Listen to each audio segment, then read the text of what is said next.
ఇదేంది మీ అంతర్గత రాజకీయాల కోసం నదుల అనుసంధానాన్ని అడ్డుకుంటారా? కేసీఆర్ సీఎంగా ఉండగా గోదావరి వరద జలాలే రాయలసీమకు శరణ్యం అనలేదా? ఏపీ మంత్రి నిమ్మల రామానాయుడు తెలంగాణ ప్రాజెక్టులకు చంద్రబాబు వ్యతిరేకం కాదని స్పష్టీకరణ.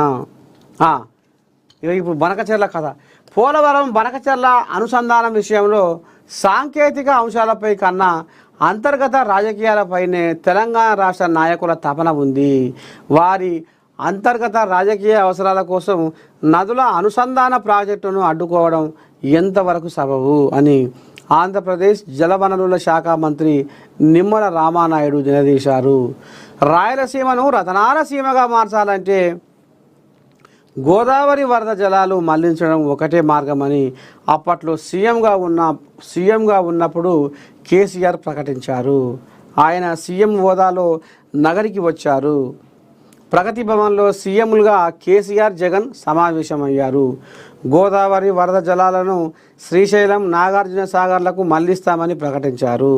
మరి ఇప్పుడు బారాస నేతలు పోలవరం బనకచెర్ల అనుసంధానాన్ని ఎందుకు వ్యతిరేకిస్తున్నారు? వారు అలా మాట్లాడుతున్న జగన్ ఎందుకు మౌనంగా ఉంటున్నారు అని ప్రశ్నించారు. అన్ని అనుమతులు తీసుకునే ఈ ప్రాజెక్టు చేపడతాం. దిగువన సముద్రంలో వృధాగా కలిసిపోతున్న జలాల్లో 200 టీఎంసీలనే దుర్భిక్ష రాయలసీమకు మళ్లిస్తాం. దీనివల్ల ఎగువ రాష్ట్రానికి ఎలాంటి నష్టం లేదు అని ఆయన స్పష్టం చేశారు.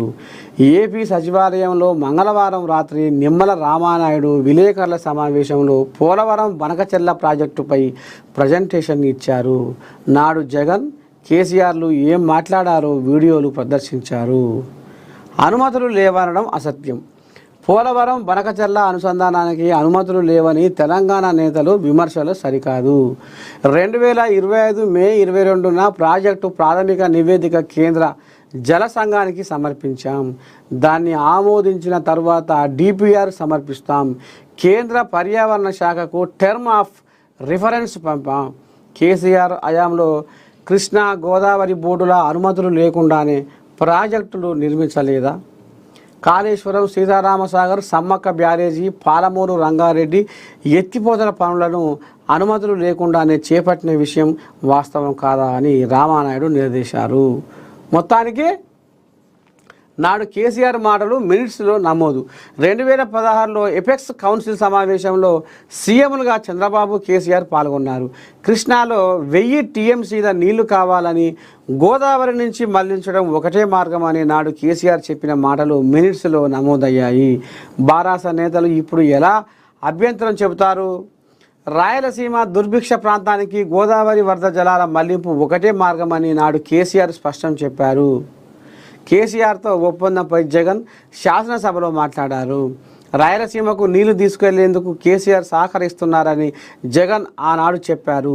గోదావరి ఎగువ ప్రాంతం నుంచి నీళ్లు ఇచ్చేందుకు కేసీఆర్ అంగీకరించినా దిగువ నుంచి నీళ్లు తీసుకుంటామంటే బారాస నాయకులకు ఇప్పుడు అభ్యంతరాలు ఎందుకు అని ఈ రకంగా రామానాయుడు నిలదీస్తుండు. ఇక మొత్తానికి పోలవరం బనకచెర్ల కథ ఇక మరి ఆనాడు దీని మీద పోరి తీసుకొని పోరి రొయ్యల పులుసు, చేపల పులుసుకు మంచి బిర్రగా అలవాటైన కేసీరావు ఇక ఈ రకంగా ఆనాడు జగన్తోనే ఓ మాట మాట్లాడిదట. ఇక ఇప్పుడు వాళ్ళ పరిపాలన, వాళ్ళ అధికారం పోయినాక ఇప్పుడు ఇంకో తీరుగా మాట మళ్ళీ వేస్తున్నారట. అట్టట ఉంటుంది ఏంది ఏం కదా మీది మాట నోరా తారి మట్ట అని ఇప్పుడు ఈ నీళ్ళ శాఖ మంత్రి ఈయన నిమ్మల రామానాయుడు ఇక బాగా ఈ ముచ్చట మీద కేసీరావయ్యను సరిపోని అరుచుకుంటుండు. ఆనాడు అట్లేంది, ఈనాడు ఇట్లేంది.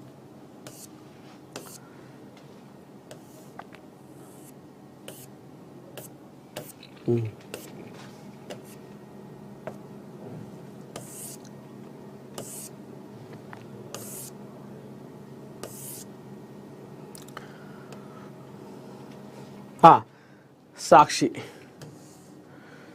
ఇదేంది 70 మంది మృతి. గాజాలోని ఖాన్ యూనిస్లో ఆహార ట్రక్కుల కోసం ఎదురు చూస్తున్న వారిపై ఇజ్రాయెల్ జరిపిన కాల్పుల్లో 70 మంది మృతి చెందారు. నీ పాడ్యంగారా రంగారెడ్డిలో ఎక్కువ, నిజామాబాద్లో తక్కువ. ఏందది? నియోజకవర్గాల పునర్విభజన తర్వాత అసెంబ్లీ స్థానాలు ఇలా. ఉమ్మడి రంగారెడ్డి జిల్లాలో 23కు పెరగనున్న సీట్లు. అత్యల్పంగా నిజామాబాద్ జిల్లాలో 11 సీట్లు మాత్రమే. శాసనసభలో ఏకంగా 50 మంది మహిళల ప్రాతినిధ్యం. 119 నుంచి 153కు పెరగనున్న మొత్తం నియోజకవర్గాలు. మారనున్న పలు నియోజకవర్గాల భౌగోళిక సరిహద్దులు. కొత్త జనాభా లెక్కలు రాగానే డీలిమిటేషన్ ప్రక్రియ మొదలు. 2011 జనాభాతో 2027 లెక్కలు పోలిస్తే పెరిగే అసెంబ్లీ స్థానాలు ఇలా.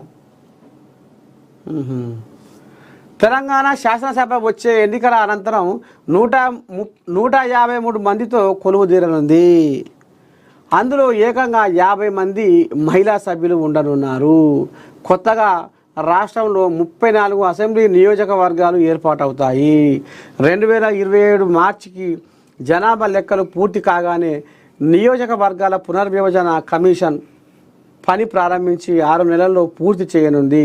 తెలంగాణ శాసనసభకు 2028 నవంబర్ డిసెంబర్లో జరిగే ఎన్నికలు కొత్త నియోజకవర్గాలతో నిర్వహించే అవకాశం ఉంది. ఈ ఎన్నికల నుంచే మహిళలకు 33% రిజర్వేషన్ కూడా వర్తించనుంది. కొత్త నియోజకవర్గాల ఏర్పాటుతో పాటు ప్రస్తుతం ఉన్న కొన్ని నియోజకవర్గాల భౌగోళిక సరిహద్దుల్లోని మార్పులు జరుగుతాయి.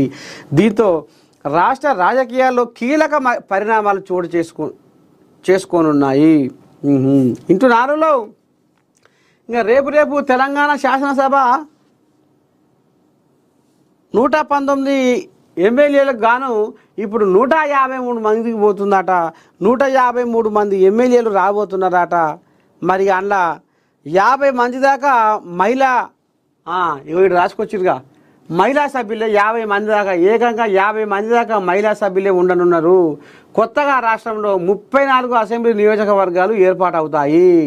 ఇంకా 34 అసెంబ్లీ నియోజకవర్గాలు ఏర్పాటవుతాయి వచ్చే ఎలక్షన్ల నాటికి అనేది మరి కుండ బద్దలు కూడా చెప్పుకొస్తున్నారు. చూద్దాం మరి ఆ మహిళా మనులు కూడా ఎవరు, ఏంది, ఏం కథ. ఇక మరి అప్పుడు